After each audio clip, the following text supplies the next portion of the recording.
Buenos días y gracias por la invitación que ha hecho PVC a este tema. Y bueno, volver a excusar a José, que sí estuve hablando con él en varias ocasiones, una persona que daba un perfil bastante amplio sobre el tema de la vivienda porque ha tenido distintos cargos, tanto políticos como en empresa pública de vivienda, el arquitecto, y bueno, daba un perfil que yo creo que podía aportar bastante. Pero bueno, como se ha comprometido a tener en otra ocasión también esta oportunidad, pues le cogemos la palabra.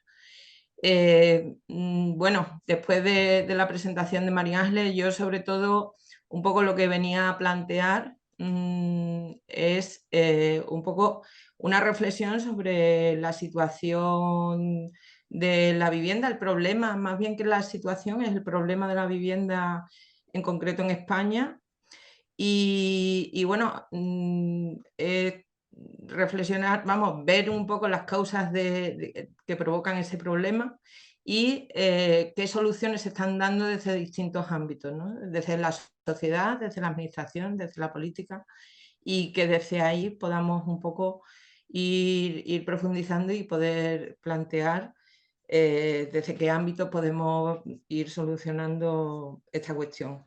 Voy a compartir una presentación, pero simplemente por el hecho de tener algunos datos y algunas cuestiones más en la pantalla, de compartir aquí.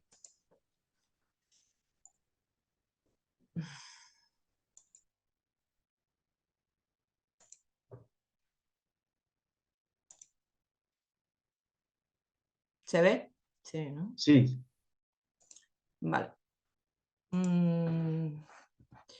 Bueno, pues como decía, algunos datos. Estos datos bueno, están prácticamente sacados del informe FOESA de Cáritas, y también después indagando por otros datos, aparecen prácticamente los mismos datos en otras fuentes, ¿no? Tanto prensa como incluso la administración pública, la parte de la que es competente en materia de vivienda, ¿no?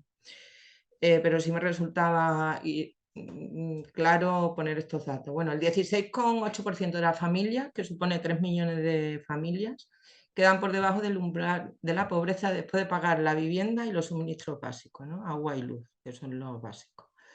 Los hogares con menos ingresos invierten más de 6 euros de cada 10 en vivienda y alimentación, es decir, un 63% de los hogares tienen este cómputo.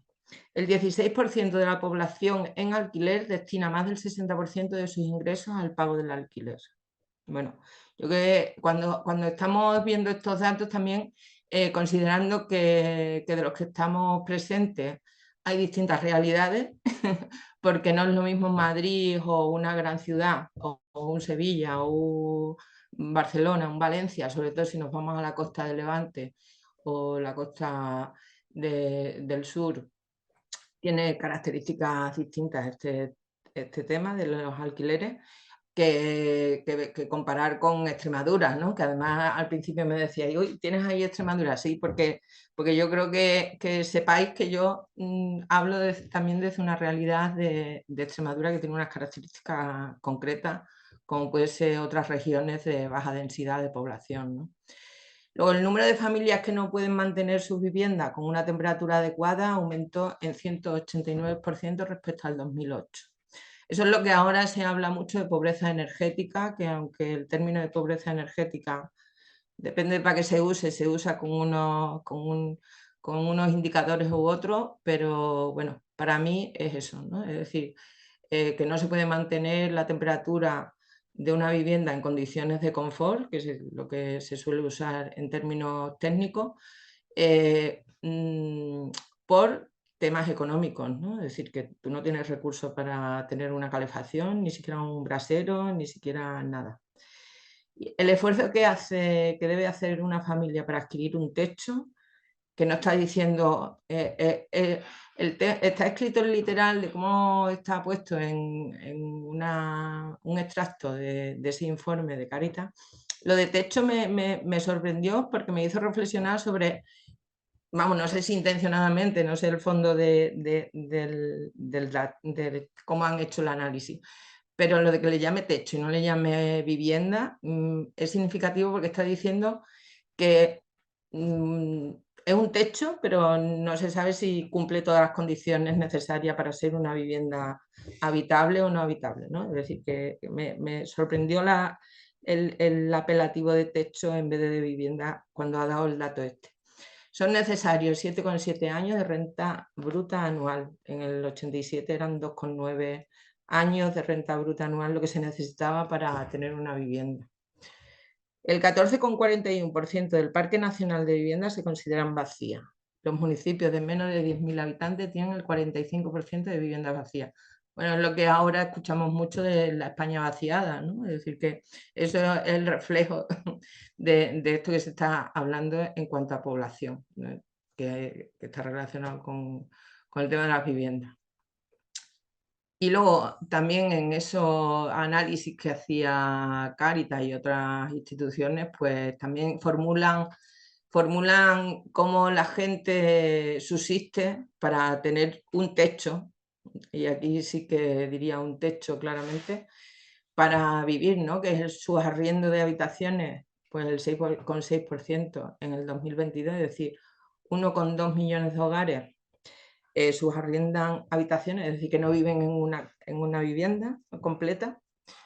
Vivir en viviendas inseguras, el 23,2%, 4,2 millones de viviendas, y en viviendas inadecuadas el 30% en el 2021, que son 5,6 millones. ¿Esos datos qué nos dicen? Pues nos dicen que, bueno, que el problema es un problema bueno, pues que afecta a muchos sectores ¿no? de la sociedad, a la propia familia en cuanto a su desarrollo de la vida. Como nos dice esta ley, la ley 12 de 2023, esta es la ley que sacó el Estado en la legislatura anterior, que todos tenemos en la memoria las noticias que sacaba sobre todo Yolanda, la vicepresidenta, con el tema este de los grandes tenedores, que iban a controlar los grandes tenedores de vivienda y tal. Bueno, esta ley he extractado algunas cosas que me resultaban, sobre todo el extracto que he sacado es de la exposición de motivos, que es donde realmente son las intenciones, aunque después los textos articulados nunca corresponden exactamente a las intenciones, pero bueno, me parecía ilustrativo para el diálogo, ¿no? Dice, la vivienda constituye ante todo un pilar central de bienestar social en cuanto al lugar de desarrollo de la vida privada y familiar, y centro de todas las políticas públicas urbanas. Pero también es un bien que se acota en el sector económico dedicado a su producción, puesta en mercado y su gestión. Ahí está el meollo de la cuestión. Del total de las viviendas construidas entre el 62 y el 2020, el 31,1% fueron viviendas protegidas, unos 5,7 millones de viviendas, pero en su mayoría han dejado de estar sujetas en los plazos cortos a ningún límite de venta o alquiler, el límite económico. Esto lo he traído porque después yo creo que es un punto a tener en cuenta en cuanto a posibles soluciones, ¿no? Y las soluciones que están planteando las administraciones, vamos, los gobiernos, tanto nacionales como autonómicos, porque al final la competencia en materia de vivienda está transferida a las comunidades autónomas y cada comunidad autónoma es la que legisla, ¿no? También la ley dice que, que busca la regulación homogénea de aspectos esenciales de políticas de vivienda, no solo la satisfacción del propio derecho de acceso a la vivienda, sino también otros derechos como la actividad económica del país. Claro, si España somos un país que bueno, ya menos, pero hemos tenido una época que prácticamente había un motor industrial económico, no industrial, sino económico, que era el ladrillo, pues claro, ahí entra en contradicción con el tema de poder hacer políticas de vivienda en cuanto a control del precio de venta, ¿no? De esas viviendas. Y luego hay algunas herramientas en la ley que, bueno, que son enunciadas que después cada comunidad autónoma o cada competente legisla más o menos potenciando esas herramientas, ¿no? Como en la vivienda pública en alquiler social, que es lo que le llamamos las viviendas de VPP, que son las que son de alquiler en régimen por unas condiciones económicas de vulnerabilidad y pagan unos alquileres muy bajos. La vivienda protegida a precio de venta limitado, que esas son tanto promovidas por instituciones públicas como privadas, que eso tienen el precio tasado, ¿no? El control de grandes tenedores de vivienda, que es lo que decía, que es lo que salió cuando esta ley se publica, es lo que salió más a la prensa, ¿no? Pero bueno, esos grandes tenedores son que tienen que tener, pues si pone la ley que más de 10 inmuebles y esos 10 inmuebles tienen que tener una superficie de más de 1.500 metros cuadrados. Eso supone que son, pues, sobre todo estaban pensando en los fondos de inversión, en las bancas o así. Y luego también aparecen herramientas como que para mí son herramientas de control, que son creación de bases de datos de contratos de arrendamiento. Y en este sentido, como decía, que las competencias son autonómicas, pues fijándome en la ley, por ejemplo, de Extremadura, que hubo una ley de emergencia social cuando todo el tema de la crisis y que la banca estaba bueno, expulsando a la gente de sus casas. Uy, que no me sale la palabra. Desahucios. Eso, gracias, Alberto.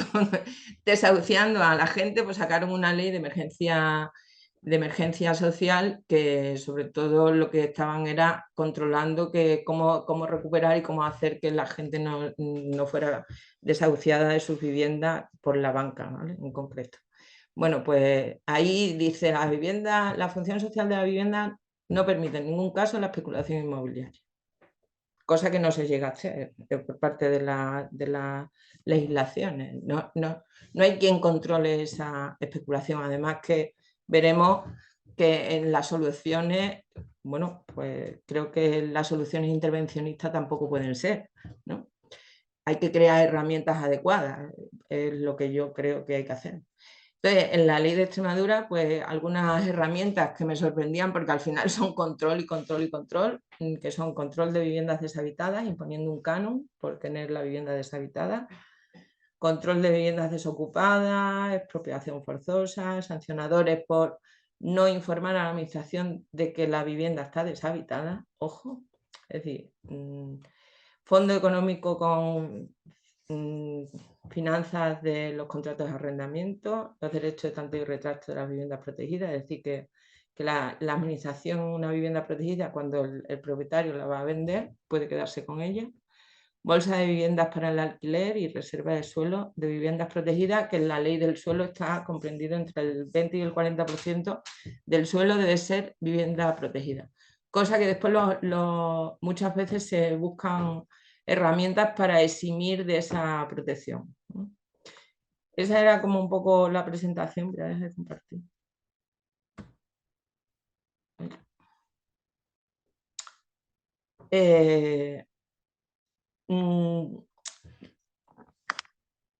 Ese es el marco, ¿no? El marco tanto de datos reales de la situación como de la legislación y lo que se está planteando desde la política, ¿no?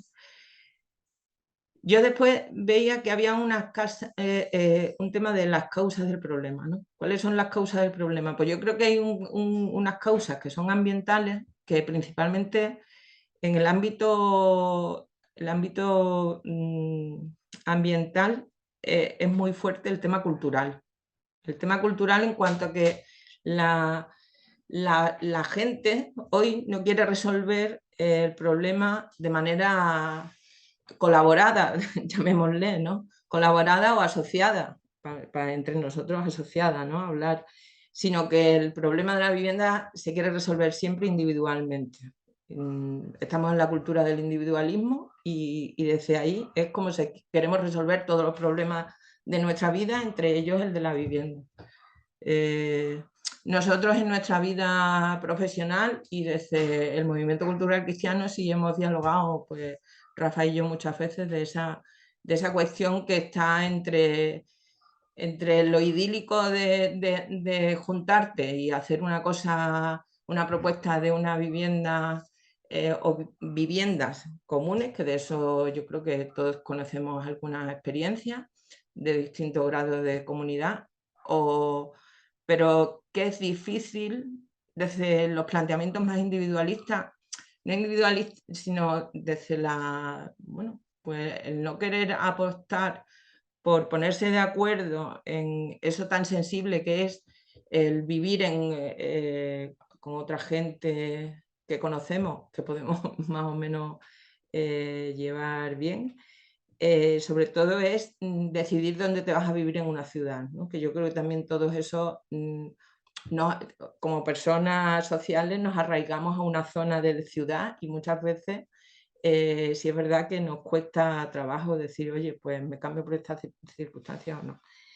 Yo creo que eso es un tema cultural, ¿no? Es decir, una causa de que no solucionemos el problema es un tema cultural de ese quererlo hacer individualmente.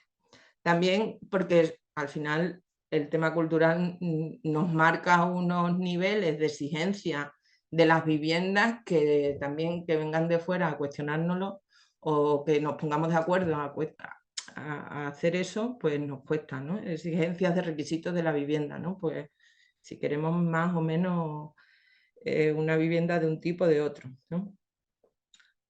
Y por otro lado, bueno, por el tema cultural que la gente que compra para invertir vivienda, al final está haciendo un proceso de especulación que se arroga en simplemente una cultura, es decir, yo necesito ese alquiler para vivir, porque a lo mejor todos conocemos gente que ha invertido sus ahorros en vivienda, que ahora con las pensiones tan bajas, pues ese alquiler es un complemento a ese ingreso, ¿no? ¿Qué pasa? Que culturalmente estamos justificando que tengamos unos alquileres altos por esa necesidad y no lo objetivamos, que realmente lo que estamos haciendo es especulación, ¿no?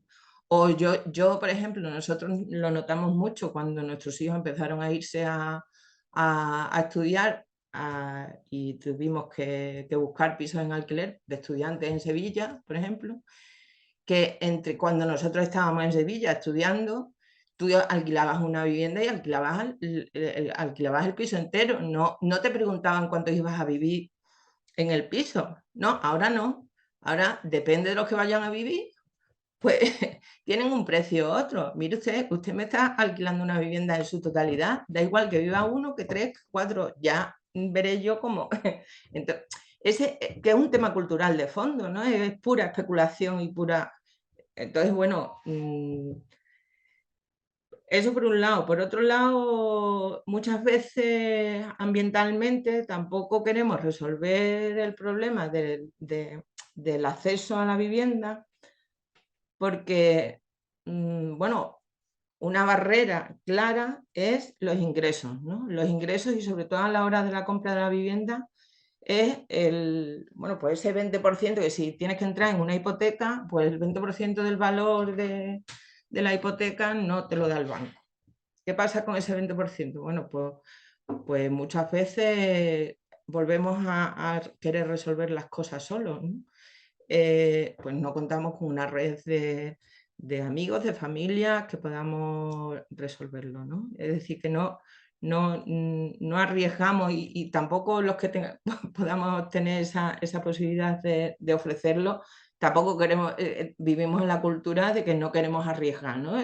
Esa cultura de la seguridad, de que tú tienes que responder ante cualquier imprevisto, nosotros intentamos transmitirlo a nuestros hijos, que bueno, que hay que creer también en la providencia real de que tienes una red de seguridad que es amplia y que gracias a la familia y a las asociaciones, pues ahí está, ¿no?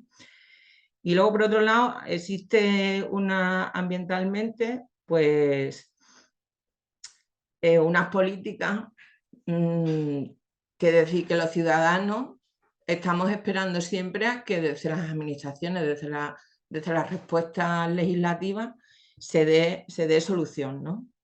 Es decir, dejamos, que eso lo vemos en cualquier ámbito de la vida, ¿no? También. Si esperamos que los de arriba nos den las soluciones y no proponemos o no intentamos proponer que esas normativas o esas legislaciones vayan en el sentido de favorecer que la gente se asocie o se hagan otro tipo de cuestiones que resuelvan el problema de la vivienda desde un planteamiento de la propia población, ¿no? Desde la propia, de los propios ciudadanos. Y luego hay unas causas institucionales que son, bueno, pues una legislación de políticas en muchos casos muy intervencionistas, como hemos visto en esa referencia que he hecho, que al final esas políticas intervencionistas se quedan en el cajón, porque luego se encuentran con las barreras reales de las políticas económicas o de los poderes económicos, que son los que al final, es decir, como son las bancas, ¿no? Es decir, el salvaguardar las instituciones financieras es claro en la política de vivienda. ¿Quién es el que regula realmente el precio de la vivienda? Y por eso le había invitado a José, porque él tenía muy claro eso, ¿no? ¿Quién regula el precio de la vivienda? El precio del dinero. Según lo que cueste el dinero, es decir, el costo del dinero es lo que el banco al interés, ¿cómo lo va a poner? ¿No? Pues así entra el precio del suelo, el precio de la construcción, el precio de venta final. A más barato, sube el precio. A más caro, se equilibra o puede bajar. Es decir, que eso ya Rafa en alguna ocasión, el tema de la burbuja inmobiliaria, ¿no? También se planteaba en ese marco, ¿no? ¿Qué pasa, por ejemplo, en Extremadura? En Extremadura ahora han creado un fondo de garantía para la compra de vivienda. ¿Qué significa eso? Pues que la administración pública, en este caso la Junta de Extremadura, tiene un fondo económico que va a negociar con la banca para que cuando alguien, en unas condiciones determinadas, que todavía no lo han desarrollado, en unas condiciones determinadas de ingresos, de tipo de vivienda o metros cuadrados de la vivienda, vaya a comprarla, pues el banco teóricamente no le ponga pegas por posibles impagos, ¿vale? Impagos de la hipoteca. Porque el que garantiza ese impago, en caso de impago, va a ser la Junta de Extremadura. ¿Qué pasa? Está muy bien. Y yo cuando se planteó en la legislatura anterior y desde donde se estaba dialogando ese fondo, yo decía, pero ojo, que con eso no se soluciona todo, porque después llega el banco y te dice si esa persona va a ser solvente o no va a ser solvente.